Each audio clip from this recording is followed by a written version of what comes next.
আমরা যদি ন্যায় বিচার পাই তাহলে আল্লাহ মামুনুল হক সাহেব বেকসুর খালাস পাবে ইনশাআল্লাহ। আসসালামু আলাইকুম রহমতুল্লাহ। আল্লামা মামুনুল হক সাহেবের যদি ন্যায় বিচার হয় তাহলে বেকসুর খালাস পাবে ইনশাআল্লাহ।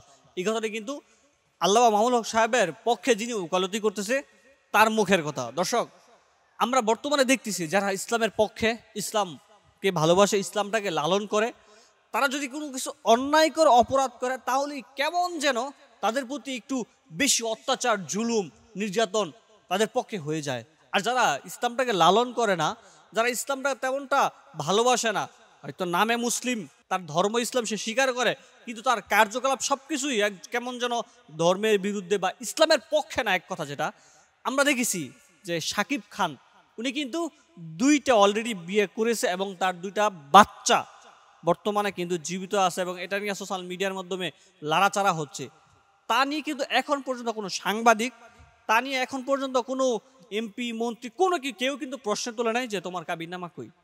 আমাদের দেশের সাংবাদিকগুলা এত পরিমাণ নিচু মনের, এত পরিমাণ মন মানসিকতা নিচু তাদের, তারা শুধু আলেমদের দেখলেই তাদের শরীরে চুলকানি, খাউজানি বাইরা যায়।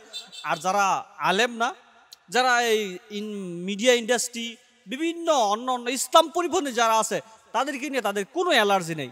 এই যে সাকিবের দুইটা বাচ্চা হলো, কবে বিয়ে হলো, কিভাবে বিয়ে হলো, মানে কোন দিন বাচ্চা হলো, কি হলো না হলো, তা কিন্তু কোনো প্রশ্ন তারা এখন পর্যন্ত তোলা নেই যে তোমার কাবিননামা কই। দর্শক, কাবিননামা কই তা নিয়ে কিন্তু এবার মুখ খুলেছেন ডিপজল স্যার।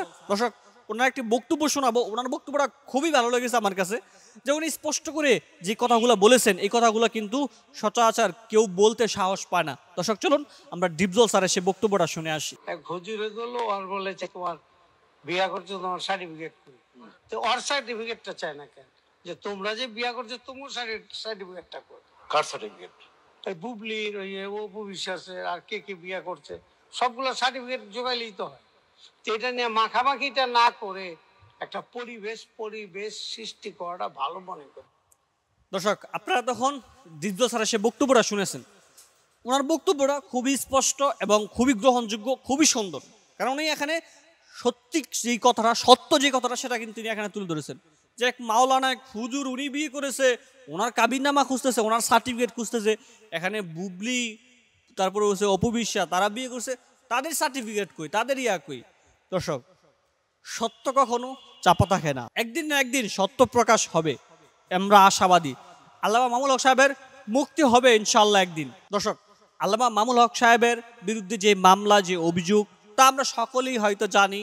এটা নিয়ে নতুন কোনো বিস্তারিত বলার কোনো কিছু নেই। কিন্তু বর্তমানে ডিবিসি নিউজের একটি রিপোর্ট আল্লামা মামুনুল হক সাহেবের মুক্তির ব্যাপারে, আল্লামা মামুনুল হক সাহেব কবে মুক্তি পাবে, কি করলে উনি মুক্তি পেতে পারে, তা নিয়ে কিন্তু একটি রিপোর্ট তৈরি করেছেন আল্লামা মামুনুল সাহেবের পক্ষে যারা ওকালতি করে তাদের বক্তব্য, এবং যারা আল্লামা মামুনুল সাহেবের বিরুদ্ধে ওকালতি করে তাদের বক্তব্যর সমন্বয়ে একটি রিপোর্ট তৈরি করেছেন। দর্শক, চলুন আমরা সেই রিপোর্টটি আমরা শুনে আসি। আর শুনতে শুনতে আজকের ভিডিওটা আমরা এখানে শেষ করবো ইনশাআল্লাহ। আমরা যদি ন্যায় বিচার পাই তাহলে আল্লাহ মামুনুল হক সাহেব বেকসুর খালাস পাবে ইনশাআল্লাহ। মামুনুল হকের কোনো উকিল সাহেবরা বিয়ের কোনো কাগজপত্র এখনো দেখাতে পারে নাই, মামুনুল হকও দেখাতে পারে নাই। আজকে 8 জন সাক্ষী সাক্ষীর জন্য দিন ধার্য করা ছিল, তবে আজকে 2 জন সাক্ষী সাক্ষীর জন্য হাজিরা দিয়েছেন, 2 জন সাক্ষ্য দিয়েছেন। এখানে আরো অনেক সাক্ষী আজকে আসেন নাই। 2 জন পুলিশের কর্মকর্তা আজকে সাক্ষ্য দিয়েছেন। তাদের সাক্ষীতে আজকে যে কথাগুলো আমরা দেখতে পাচ্ছি, তাদের সাক্ষ্যে এবং এজাহারের সাথে কোনো মিল নেই। আজকে যারা সাক্ষ্য দিয়েছেন তারা এই কথা বলতে পারলো না যে আমরা তাকে গ্রেপ্তার করেছি। তারা বলেছে গ্রেপ্তার করার মতো কোনো কারো উদ্ভূত হয় নাই, সেজন্য আপনাকে গ্রেপ্তার করি নাই। আপনারা দেখতে পাচ্ছেন বাংলাদেশে কি হচ্ছে, মিডিয়ায় দেখতে পাচ্ছেন সন্তান হয়ে যায়, হ্যাঁ, বিয়ের কোনো কাবিননামা নাই, কোনো মিডিয়ায় জিজ্ঞাসাবাদ করে না, তারপরে কোনো পুলিশ জিজ্ঞাসাবাদ করে না, কাবিননামা খোঁজে না। আর আজকে আলেমদের উপরে আমার জুলুম কেন? সারা বাংলাদেশ, সারা বিশ্ব মানুষ বুঝে এটা একটা সাজানো মামলা, এটা পাতানো মামলা। আমরা যদি সমস্ত সাক্ষীর যারা করতে পারি এবং চুলচেলা বিশ্লেষণ হয় এই মামলার, আমরা যদি ন্যায় বিচার পাই তাহলে আল্লাহ মামুনুল হক সাহেব বেকসুর খালাস পাবে ইনশাআল্লাহ।